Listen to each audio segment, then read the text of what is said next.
pour faire quoi nous il ne me dit ben il va d'avoir 5 puis quand on voit ici au Katami la population de Pessia la belle mon miel tu as la ligne à vous mettre la ville de Titoko il y a eu les 90 83 11 84 90 83 11 84 alors 99 46 05 40 alors 90 90 encore 45 12 comment est-on quoi est tonton Boris que ma choc là au fait pour allô Ufo on de quoi ndila homea oli echeme alo chobodo nyabe fafa tori il va venir akpe monsieur Boris ouais l'homme oh mi le balalenti exactement oh do wa pon de kan ejuju la no lo ba da mama oh yin ba da amba do de mi bon kaka tula lo mena ma no to pa ma ejuju la no ke mo ala be do kwa ke ma abile me akpe kaka ejojinam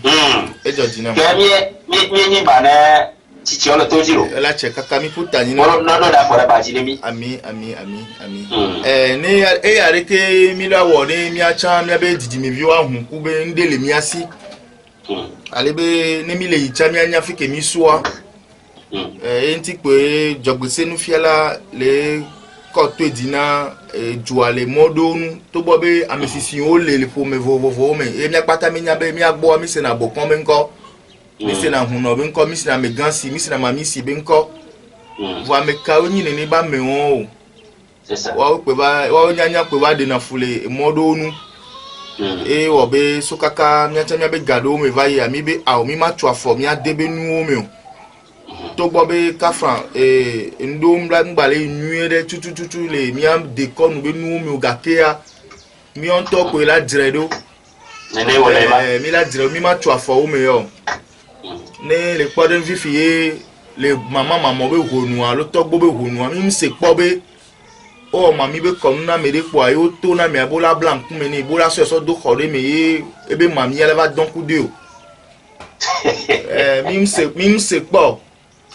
ye be tobe nkumi ola blane amela so do khode mele hunu aba ho mele tepedebe ola blan nkumi ni po abe e kho won kho ya ira le be nyi be gbongbon to la ba dogo ku de ya nyi na nene o c'est ça nyi nene to chan po be le blema o foju na me million gbogbo e so go da foju la ba va te dibo nu fote nu le kwa mbe yim le nu pata me bo atro foju boa mle nene o on bien na gbe afan le blema me be afan la bi obe enu ya yo we o pada gbe ma afan la be over nu ovo kwa gbesi la gba va yo la bi afan la bo be yim lon wa ni na ni ni wa to bo be ndo yin nu mai o le yi le enu ko yin mi a togbi o be eguhonu gakea le gbe mi a gakea mi mu wo kaka be mi la gbe nu le igbo va mi a pe la gbe kaka mi la zero ba tenu e tepelo yo bidagbe yo apele mi o chan wa ni to chan ke ndo ba le to edan menu ya ji pa church dodo pe do wa le duro me ma dodo church nche ma dodo church ya ola monsieur Boris ni nable ola ba la ni trésorier de via nko ato ma se o to a fi go yisire ka ma se o lo ma se o nya wo ni wa to ya ah trésorier be côté pour be ba no ni nya sire ka kusure do ti del kola va no kuku to ya re ma se o ya akwe kaka yo ya mi akodo kokore bi afa ya saloko nene nyambe vion battre dans la dans pour le pola no me la dans pour le coup de dans kaka be dans pour le dolo yo le to me le bleville yo le to bo dans be adu yo o mi le di kaka ba se game nyanya ota no be de nyawa gbona no da be kasinti wa no be wo million be nu na wa o won ni pepe na o amedu wa nke na yo pona dans la no me o be do gbe le dangbon o be do gbe wa lo wa to be do gbe do ke mbo ba jiwo wa di la o be do gbe donc ake o be ni gbe do via e dans la no jiwo kaka la ke do anti Okwa so ko ke fi abo o mnyanto chambe yo gbado gbede la fi de be ni ne o divia ya o de kene dan lo ani oyi lo gbogbo lo gbasa gbogbo o we do gbe be ni o te jo imodia donc on va jo imodia ka 7 ans 8 ans o ngoro be ntan be yo ya fi ntan be do gbe be yo lana agbo alo yo lana ni so po gare mu an o le di nu an o lo promesse do be ni po nu ya be la o de kene po nu ya be la o de ke donc ẹ̀yin na gbedodo amedo wo na vo ne wo ponu ko le di apo a o gbado na nkula ba wo ni be enu o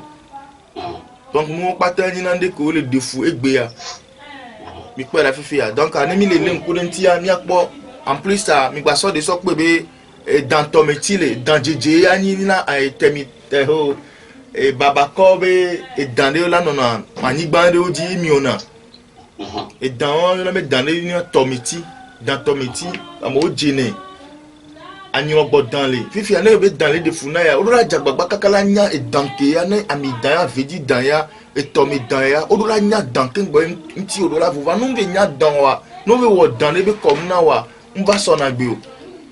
ale be odura nya da ye o di tutu ta na bodo no veve toi on to chan ko le po dans les ave me o po na dans les ya et tombe au pona dans la parce et dans le ordinaire que Sofia Moli te peut de con quoi ben nous be coudre pas me ko wonona et dans problème na vie ko la veo mais donc avec kebe les portes dans les drummer a pas ka go di be pona dans le et tombe ko ya pona dans les amela me do obli na vie oni nous obli na vie ko nous vie so bo le tombe onya popo on kan se ko nous vie le toto donc ma me pe la baba kana mo zika bo be e do kadi de ko do be tombe be nyun wa lo tombe me o et nous que les mia deni gba be nu mi aye won fifi a que on va pas dans so nous voir un brin so san et voit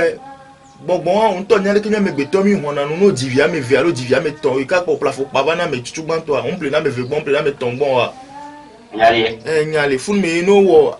et dans nous voir et voir fun me mamila de tato le que mamia de tato ce n'est pas ade adechela de tato adela de tato kwa sere kwa wo densu chana de tato que densu de tato kwa wo ajapa chala bidi bo dola wo champo to me lo e bo dola wo le ba yin na mi ma ba wo ore oh menyam le glona wa ajapa holi ho chala de tato ka ajapa de tato kwa wo e wo da be chala de tato se ka bo be che dola na ni kwe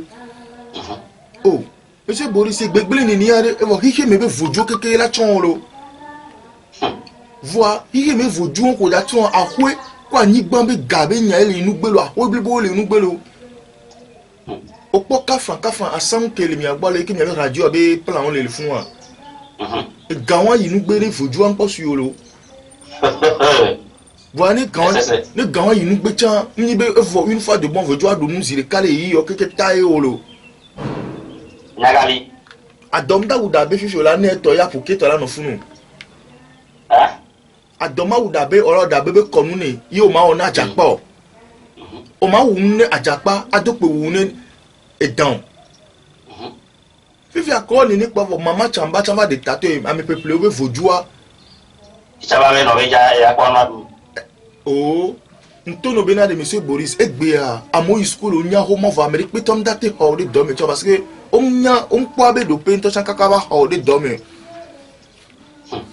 et nous patana a dedi na funa mion ebeo ameibo voix ndibe magblonya de na kafran ne session le to diare et ma de kuku garder be no de afole badi mi be le glembe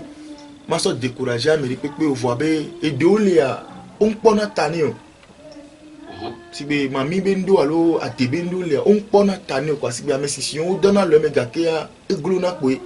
eglona nous que dit ma gbloyen moi quoi ele sibe ka franc donc ita gangon la so mo di la vola opération na mega ke ga de mo eglona pe ya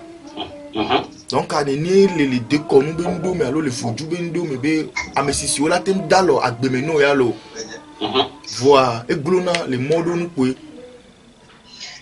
Ok, no di. Abereke toruto nyasela omi glone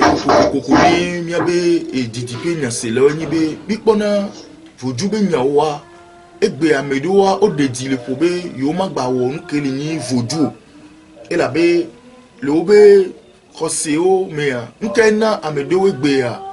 o le jesi nuke ni foju evi ke on po jiwa e webe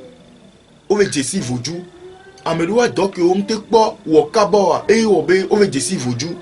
amedewa kike mebe fudina medeo le son de dedo ba paje e webe amedewa le jesi foju munye be foju e le defuna me onto kengo o le je foju be moji o de kuku gani amenu lectore nyanti muni voju ile defuna medo kengbo o di voju be mo o di si voju e vi ye deu ye ko o di sa autonomy an no gbo be du voju ya po a voju la na vi e ke cha edu ye di vi aha ça dit e vi de medo amedo e do e deu amedo la mese gbewe o be ko di sa voju pe la o ve le po be an yo che du voju ya po ni ba ho yo agbe et le vobe vodu le defuna le vodu jokudo vodu do le a oni vodu jokuda meo oni vodu hovae vodu pepole beni voa meni nya voto to le de ke benu yo mea et la pede mi antibe fi ke mi da do afo e nu ko mi la gbe de le ni be didi me viwa bani mu adodo dade na wo beneni be vodu jokudo va o we bentinwa pour me vo Vani be vodum jokudo ove so vodu le va yito bo va gbe dale ne vi o wa tu Canada va nongbe dome et la be vodu am jokudo am vodu peuple beniva c'est ça monsieur Boris oui elle est possible be obo vodu jokudo so vodu keke wo nu voa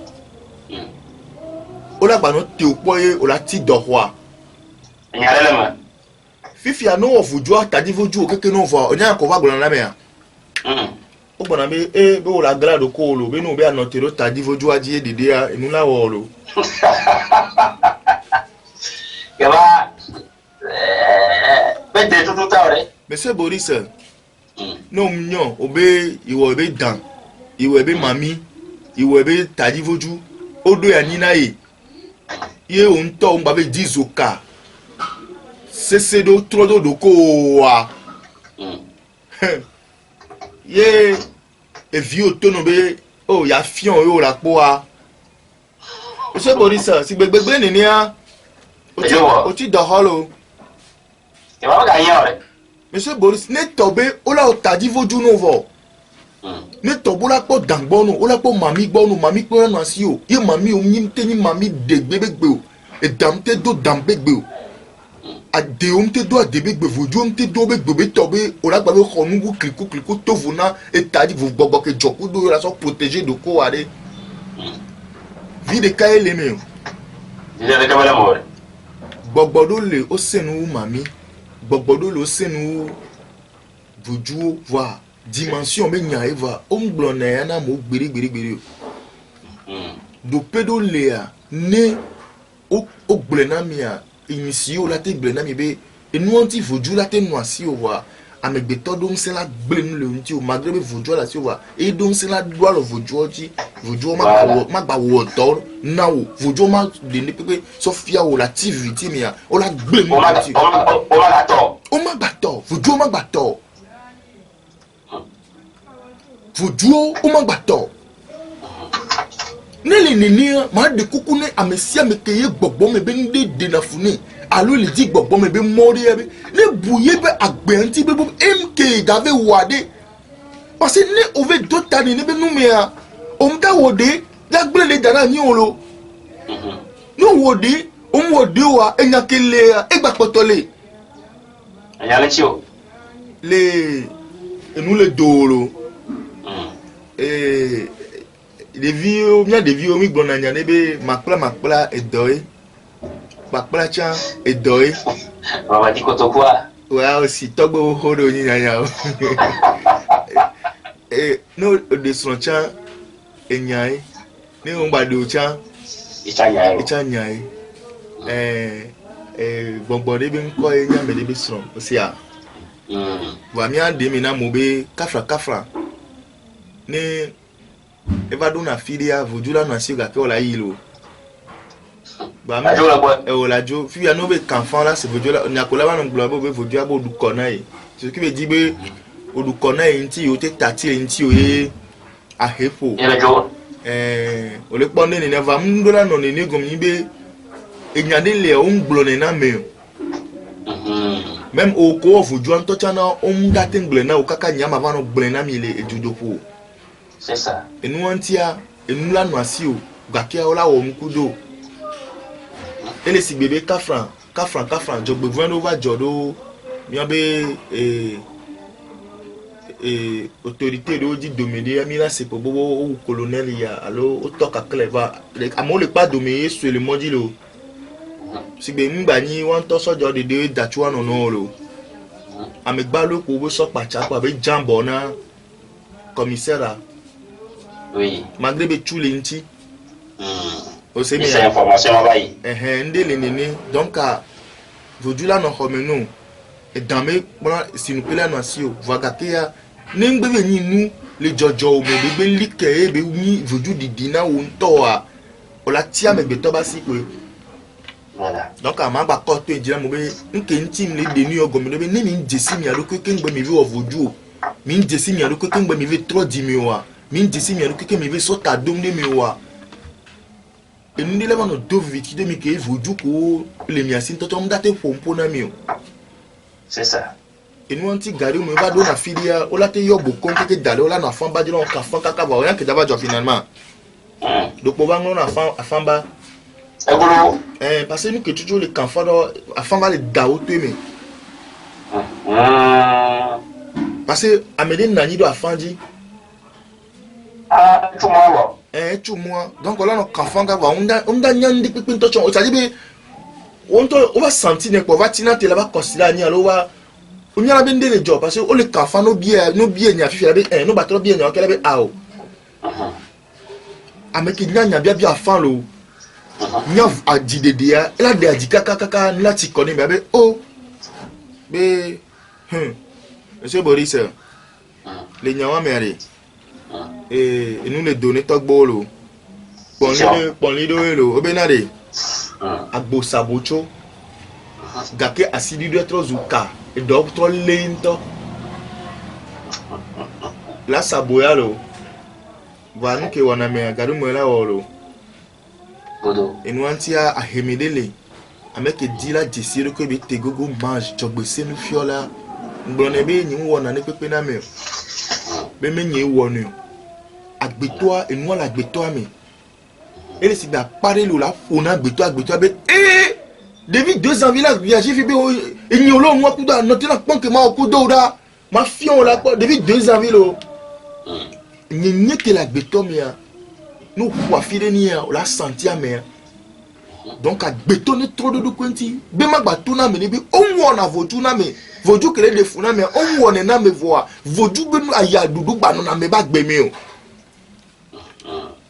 Fifia, Amedoua, nous la font pendant 30 000. 1000 francs, yé kaka 30 le oube sous le gomme. Waouh, de kak, non, homme. c'est ça.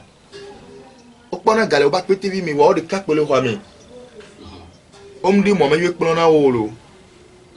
Fifia, nous va de mamie, comme nous, quelque chose, nous, à voir, nous font le homme. Homme d'ailleurs, mamie, prend beaucoup d'accord, galé, pour un diolo. Eh là. Gamin na tola ka komara wa. C'est bien nous entendre. O yebe ko babo e. Oh, moi ne be non me na mi ale. Ne kike me be agbefu ba no mi na mi be ne lele nyu ade.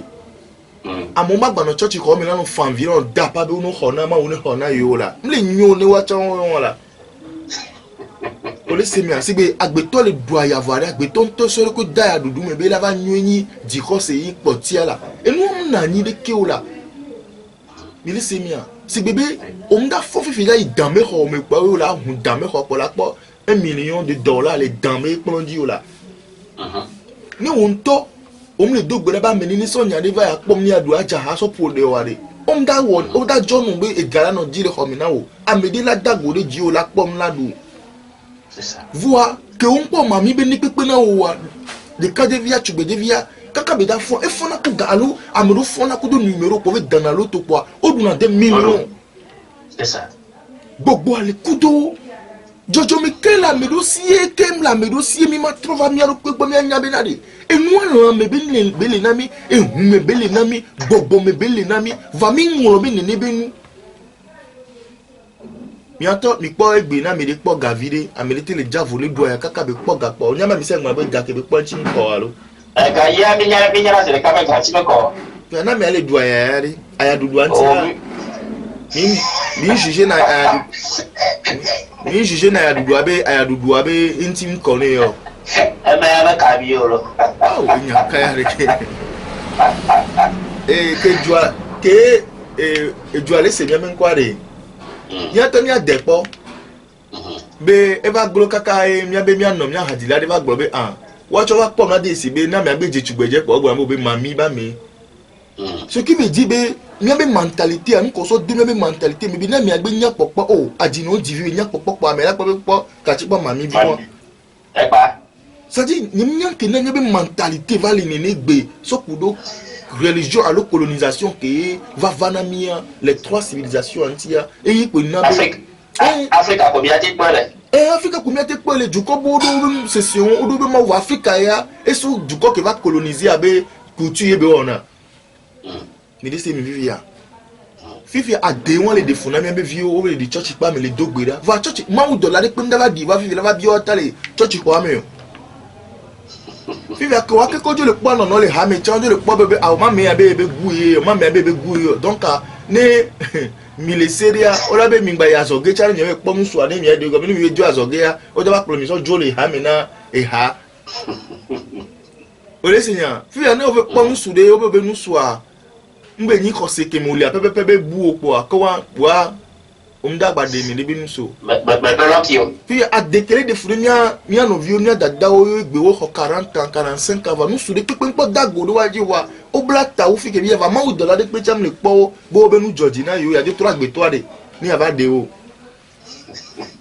e won keke anu ye mi an la ni mi ade alo chamba be Kuluvik ni kele hume na me ya e ye pro na me ro va dana de modo di ni kaka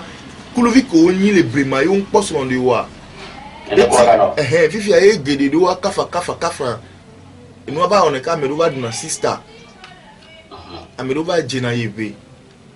si gba me do fi o ni joju be so nko o mba te de nu subule fi kaka o mba de nu subule fi kaka ola jo si nu su pe chama pa ma me na o go me kafa jesire no na wonti c'est ça ke ni oni nu su o le ogbevu de pe cha ni ogogo nonu yo pa vo alo po avant les gomini nyonwa e de kuku gande no mario fifia o male ta vo fifia trozu attaque pere bini o dona voilà o la nya mede ke mo la nya be ndole nini mi be jojo mi ade fika mi dedo mi plonu odo be o be voju mi o de ke o be churchi mi pledo vo ade ke mi le a nini po mi gbale won de voju la si wa be sera voju la be la dudu ko le do voju be hare voju la no dunu fifi mi ma so amegbeto be gbogbo so le plo vuju mi gba le plo o le won tori ke hihia le be gbediro eto le be gbediro ave o le be gbe ave gba le mi po la yi la eto gba le po bo la yi pare le po de le to gba le dogbo le to gba la ku to be si la fun ku mi a ihe me na nyono anu dodo mi la no ko mi tro de mi abi jojo mi unti tani mo wa amedo le o mte pe na de wanti o lo o ma te pe wanti o no po wa so wo yovodo gbo so mo po wa ma me pe la tenu ma mele la me na o jojo me nyona voa kafa bon ni le gbon be ke se dia mecho ka ke me wa menu on pa me do wa aponu sule la me no aponu ne la me no va no to no be na mo akusia ajafi me le ko do wa o ma ke imaginer c'est beau o le zia me vont o ma wo nu si agbeton ton ni Egbetire bloro. Jojo mi ke di o be jo le va e na pomedo le no va do pedo po jina da ba. Pomedo wa no me kuti fun wa o la gbo ba fun mi. No ko 45 o glo. Ni ni aye ndole va o le na vuni le kaka de le joto be ehwenu ye inya o su na money. Mi de se mi a. Donc ma de kuku ne jo abe ngbone na mo kokoko be ni mi njesi jojo be jojo mi ameke mi nyiwa. Il a no defube ola no we na mi ga ke ani pe ma no tro na medo la te gbele gbebe amedo gbe a mama te gbe vuju be nyale wo gbo lo Et tu connais. On m'a battu la zipé, ben y'a et comme nous be vojoua.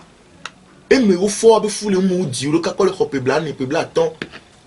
Va un peu changement de pépé. C'est ça. Vous laissez une affaire fia. Nous mocha, nous socha, à coup doigt. Bon, nous courage de pépé gola pas voujou ben yana meru. O décider ben yo voujou ko yo la wa. Comment ni nani. Je préfère bien à coup. Yo préfère bien à coup. Et Amérique peut jamais te convaincre. Biri. Donc, il y a d'autres choses timées. Yo nyame yo mbada egome oya kentia.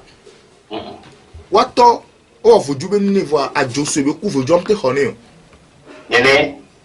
Wanwa voju ayo be kono wo ni 2 ans de dolele ya.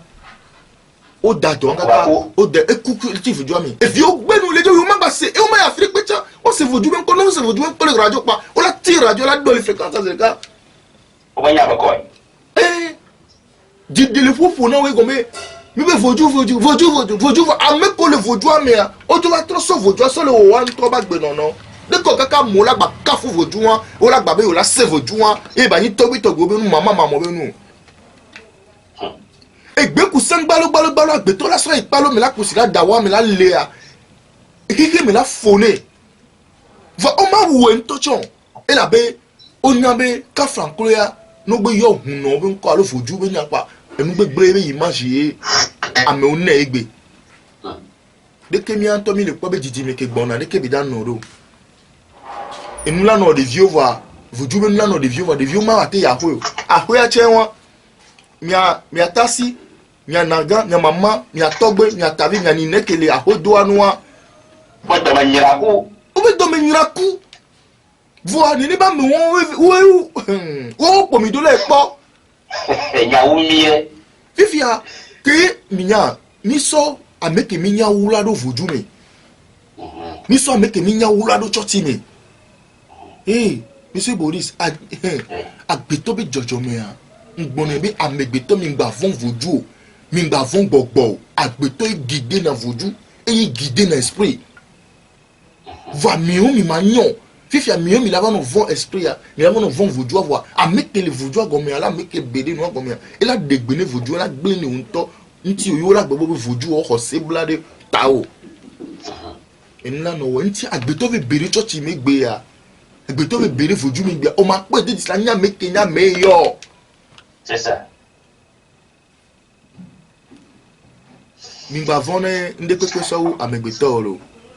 Yo mi de abena prophète ko no que mi gale azoleti ne mi dibe yo prophète ko no ami ate yo le 10 83 11 84 90 83 11 84 allo 90 90 45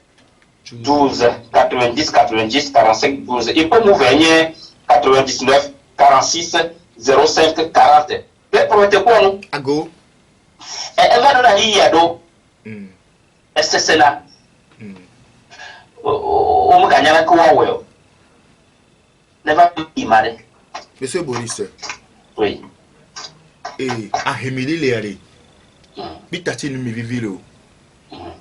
no kele nti are o a changer situation de vie o monsieur Boris que won unto ku afole do ko me nu la hihe mi la gbe do kakara tie quoi ino wa gbona me ni gura so fun to do afun lati ado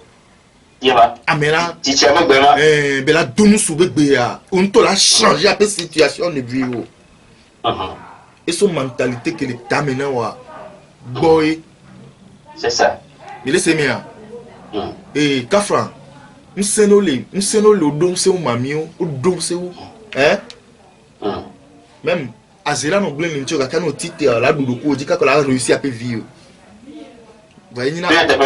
oh monsieur Boris mano na mi nene ore Now. monsieur Boris Oui. me gan ho le to diro no jegbe kakaka igbo la 30 yan oro mi kwa me ko ni star na mi o gbele ju ami no gba po me ke mo to le na wa monsieur Boris Oui. et ni so o sélectionner mi ami mix Togo de le e ju ami Mikoya. Mikoya bien mixa. Exemple de cas pour eben ti troll. Exemple de cas mais une nuit pour eben ti troll de millionnaire. Hein? Monsieur Boris. Exemple de cas mais pécoyer. Exemple dans domelo.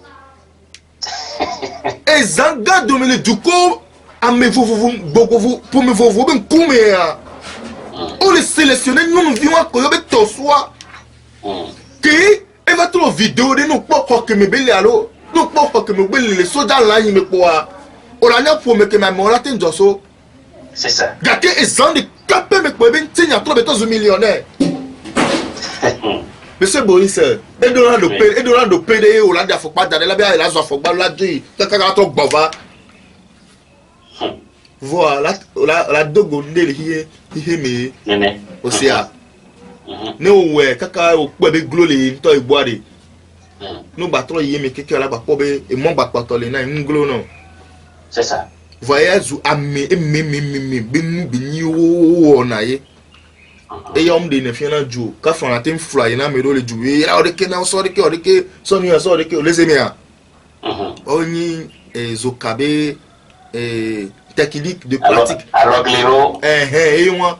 que la toto na me abenya be de so agama fifi aba so daro zemi ba so ma dali be la dachu e bi so la dachu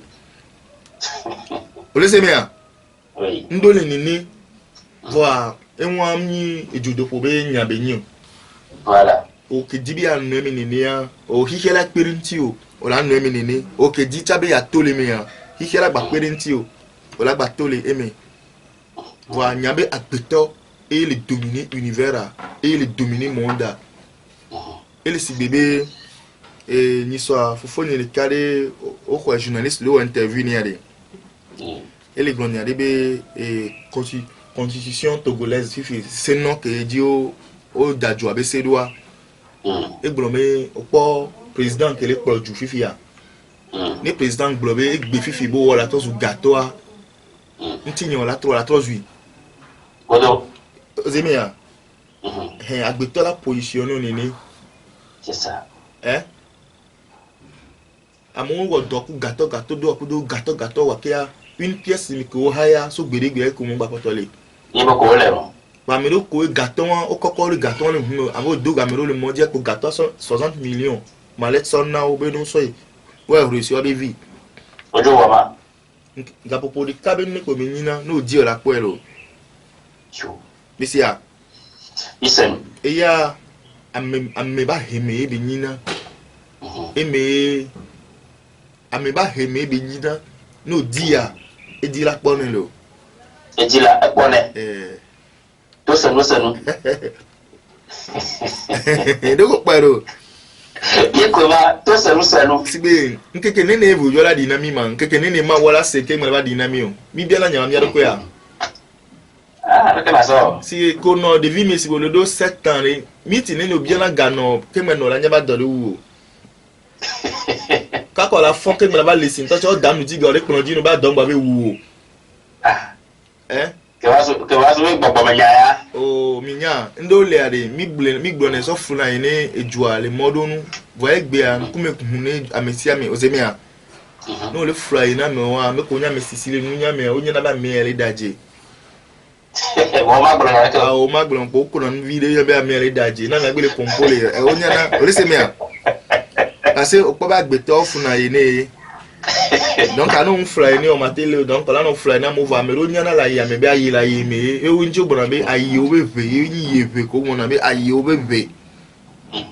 ayi ve lo do jene lo no mjayi o mjenu nya wa ihe me la do viti do lo c'est ça o le semi via hi me la do viti do donc na me le to di la 3 binti nyare ni yero ko me kaka pe la po mo pe elle a pour moi elle a pour moi oh elle a quoi elle a messia mémé là et moi la messia mémé amede da tu ahwe e pa chitete de ebe planer no de ke le pompoa achitete so crayon le temi ko be regula ebe salon la no fi salon amegbea no to mo la te garage me ebe plan no we na ni ouais kaka ouais voir amela avait tiré les machines mais la so fi me e ya de ke me allo fi ya no ba cho ahoya original are fi ka original totally na ahoya me elle a mais merci de vi o le clé ba nu ki agbeton yen won voilà ena no pa me pepe ya no pa me pepe ya me ke cho ahoya no gbe pa nya be nke be le di ayo ibe photocopie yo won ni won inu won to le ni to do ko mi c'est clair donc agbeton ndodo de pepe la me gbeton me quoi ena be ba do na video wa no do gbe la kaka pastor la pour faire tout la gbonyande da dio ka ki ade ko le ne ko la gba no lo et si chaque année ko be l'année là cette année c'est mon année wa ade ko le kaka pela o ma ne ko la gba no c'est bien ah José là José ameme belelo c'est ça et mi dia mi la kenenti yo pour de quoi no ago embe ko sebe biati bia abu kana mi apa nya selaw akpe le amede do experience ya amakumia amakujukua ate yo mi fa les 96 80 27 27 alors edo ademe experience alors le kukere me to fifia alors ma mede do experience ma ko kasengune kwa ti ko kasenguna mi fa akpe mun so sora me boya ko bele de menya ko amin mais do so ka klara da no ka klara no sio ele soji ni soji lambi o so la to de butom la wuntia lambi ya do la sio abuyo so la so tonwa abira la to abadi volo ko de isimilanya abu pe la to lobo oh nu ke apa e wo be hunle ko de o da fopo click afo ehun la to o ipa ni la to enya ka ya de ke e won bona be egu de le amianti laissez moi oui won nu won negbe de funu o npe gbo vi o ko daba di anya be so to daba nyina wo to wa voilà ase nu ale to paji ni no paji bi ko bi via eso amle fionde ni amelete we o ho me be nyai mi apata mi pare ke hija me no de gbere khosudo ame si ame keke c'est ça donc no chon o te so mo ni na do ko wa no gbele hin be le hin dagbe ba no po la le mi da si alom daje aye ko ba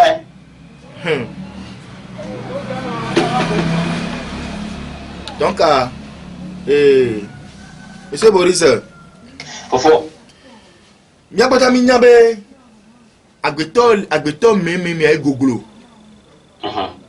amerique matin ok amena merele e kana bia kwa kebo ñu ko na mi allo oui papa Beka le ko yi chomedo il est toi dia ok bien la siwe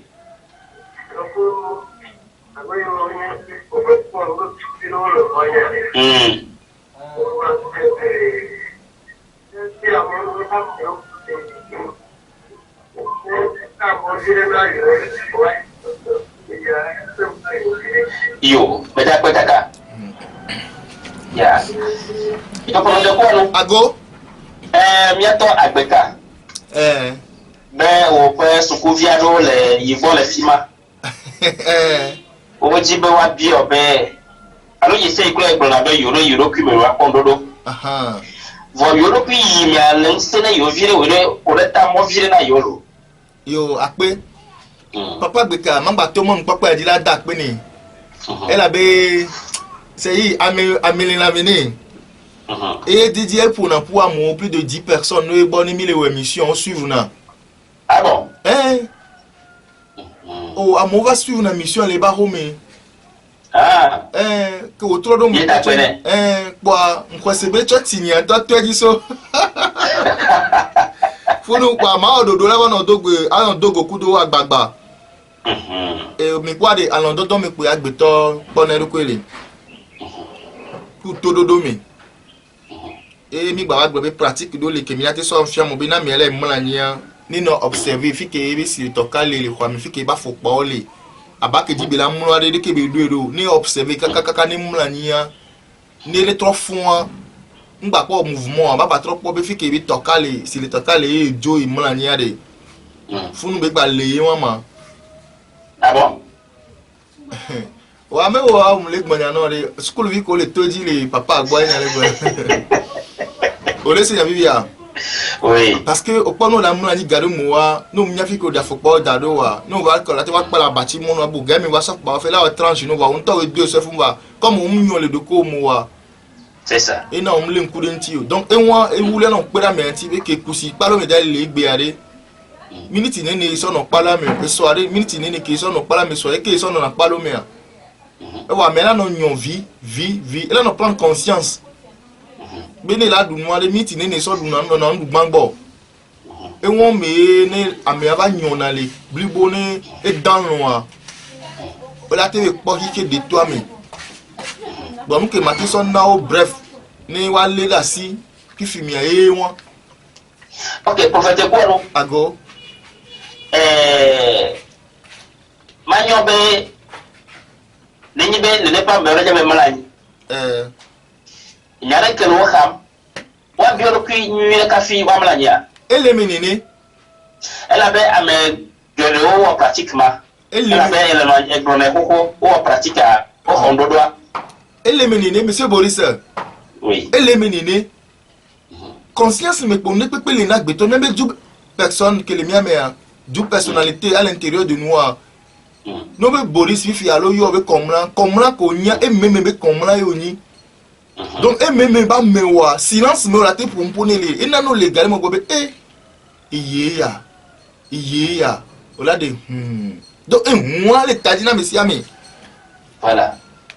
minyare ne mila webela nyuare monsieur Boris oui nglena mi so be mi dit tepele na mi ni mi haya le joami il était père bonovo ale bena ni be mi le popo mu o te le vafuna mi la no pratique na o zerika ni mi popo enu ya ye ya de que et dans que le tadino adewa te so lovi ya de que so to ade ya de que enina dans mes symboles alovi ya de que ya vodu sagbata be disiye ya e ya danto ya mi la fi onu amu enu ke la na la te so lo gbalo so da nkume gbegbegbebe dona mi ya enu pata mi la clé le magnétisme ah bon à distance o la te nya me la te aten guérir mais à distance enu pata mi la nya la o doso mi ante mi a kwenti va ne mi le de ke ya bravo de ke ya mi akpora mi dit tepere le gbani ça mi bezi tebe ke mi agbe bo amoru mi anu fion nu ke di aye pe ndele ya yata mi la no no wanya be yo chan ke o disi jogbese nu fiala yo chan o tamona yo ke yo we ya hike mi trona yo ok on to po ame vero ko tem ko va dogom le jo amini soir blono obedeke a won tom to no obedeke a on to ble aha ni be ola pompo no ke ngbenu kele wo la gbele na o déjà gbongbon ke so wo do le doko ni mi a ngula na ne pepe do ni voilà donc nous on mi la activer ne mi on chan mi la activer na mo gbe hun ko pa mi la activer na o donc a mi dit te pere na mi ne mi atem so akpera mo nti ne mi a hun ku na mo ok bobo po na po no so ngba se wa be nkopo a mi gba ti di o mi ya mo ke matem ta na mi ne mi gbe zon ne di po a mi la po mi jejere mi a ro pe nti nu ok kwa me ko sebe papa me vio o senya yele ko do nya chinora akpe alo suku vio o seda eye amegara ha ti wona de pratique fa nene fifia ne papa ni a mi wo dodua matro di o tro de ke magba no fia nu odo dale kame nene ke na me ro chon so ame to ame nele afidewa no yoma onam nya be yo so ame to yo popua magba no enseignement no odo da chan le kame fia ni mi wo kaka do niveau de ke me mama tro popu mi ado gbagbagba de ke voilà donc à me dit à mes 12 personnes quoi là je vais venir y mi la tonne di pratique ak bagbareke ok ah zigere amoro do voilà neka ah o monsieur Boris kafran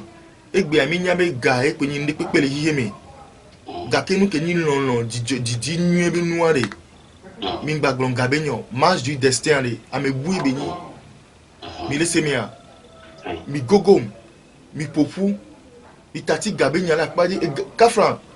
aujourd'hui de funo vobe 1 million wala correct ngbe va yebese ko la to la so to apule la ko mi on po vojo e wo wala no ti wa de la kukuyo o gba kuku de va mle nene o c'est ça vojo kini vojo le be gbedia pa obe dàwọn olódónú bá máa pa púpù dàládùmá dàwọn olódónú yá máa pa púpù dàládùmá dàwọn olódónú yá máa pa púpù dàládùmá dàwọn olódónú necessary di pépé tsa dàmádùn àmàpà púpù va nene bá fẹ́ mi bẹ́ nene bẹ́ nu wá fẹ́ mi dàmádùn àmàpà púpù wa ó gbọ́ mi dàwọn olódónú magbo le jọjọ mi anu kakaka ne jọjọ mi ne jọko do wa ba tinti o le jọgbẹ sẹnu fi alabe honu o. c'est ça. bisemi ya bi te gogo jọgbẹ sẹnu fi ala mi nye dawọ na mi o gbalẹ gbẹlẹkẹ ma ta ọmọdé na mi sigbẹkẹ mi gbẹ dunu na mi abe gami ka bobo de ka igbe se na nu kpọ a ne fojú le ya gbọgbọ le ya ela do be gbele mi abe taji lo. o sẹnu. Ici a donc papa gbe kangba dak pe ne kebe no ododo ne wo trok pare dia wana asan na meri to la fido so ame ton no yom asma wata wana masan vala ni wo trok padi voilà alebe ola dele ko pare di mano fion nu wa kikola no se pratique de ole esidele le ole amedo wala so on zan gbe kusa ni bodan le kuda masiolo ase gbekusa amane benyi atide ma ma benyi togbetogbo ojine otone kaka be so na gbekusa yo le na c'est ça amedo epo la no le azanka gbevi la no le o amedo wa amasko ni pati ma epo la so le ke aso le nti ti gbe la no le nti si akusa ni kwa muni bola chugere simi olo oui amapo la so pati ma la le ke ya mi o le ke pa so no le nti de ke so no le si ni ne be nuwa ila na pe mi ati bi na o ple fifia obe dan le de funami ame adan ko be pona bi la fien ela so ame ibobe koklozi so dado be khome e ko abe tepede alo la so dado ba bati gome ele se mi fifia ne aziale funu ke gbe dan gba le de funia mi la nyanu ke be nya fifia ame dowa mi la ola kusiko de kopo mi la so dado be tagbe la fi de pe subo la mona ni alo so dado ba bati abola mona ni nin ole esial funte benu kele wo walo etome ko pono ko mila nyang ke ya voilà ni nu anu na yiwa amedowa no da mlanya ola lesi la dralo si gbo da to ni ken bola mlanya amedowa ola no amama na gbeji ken bola mlanya mire se meya donc a ndeli nini ela pera me sia menti fika me rosona tadana do la true la so fono dare funzo la true ani mlope amedo ani gbon la no mlo amedo wa no da ya ni mlope ya gati ola le la si o afake ola le la si o apre la ti ola le la si la ntagbe no ke mbola mna ni o bi la fie o cha d'accord misia yo ni de akpe na ofete kuonu kene bi tibe yo ayo te kuonu na ajedodo bubu adewa yo le 90 83 11 84 90 83 11 84 99 46 05 40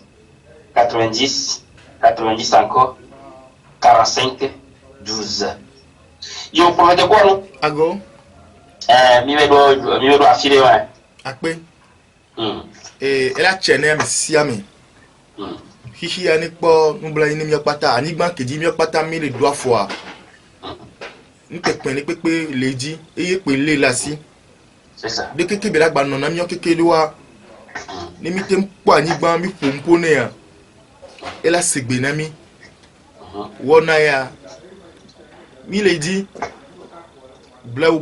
mi na no continue mi na mi c'est ça egbe ya yo vonya voju lili ah mi abe voju egbe ya yo vonya ba hemi amale cha gbo nyama ni chobose voju hebie so yo sapata yo Adeo. Eka kweka yo yovo onye lili. Et ils vont savoir ça dans la dame même. Miawe le kpo be satana beni. Miawa nu koso de susu mena mia mi sena. Mia be satana we yovo wa ho egbele wo. Ne mianto mi kpo be yo anu mi nini je yo ho yovo to mi o dolidolia. Ah, fika mi la gbe debe tado bi la ko fa fala no kwa. Tout ça. Va mi anyambe church ya mi milea. Mi o kele wo church ya. Mi o ke gbale ovujua. Lo. Mi lesi ya. Amekele church ya. Ma ovi yo to mdu kona ma unga yo to lo. Yo. Akpena ejualo. Akpeteka. Yo. Yo mi apa nya salah foto apa no tema mi ta kredi foto siapa tururu. Mi khosbe amasiama cho adel siama. Sosoro ya manoviboa. Menyin kwa bayo. Tema khosbe ko bedede benya ko nyi. Mi ta ko nyi ba tololo ndo bokoro nya do motor sia. Bye bye.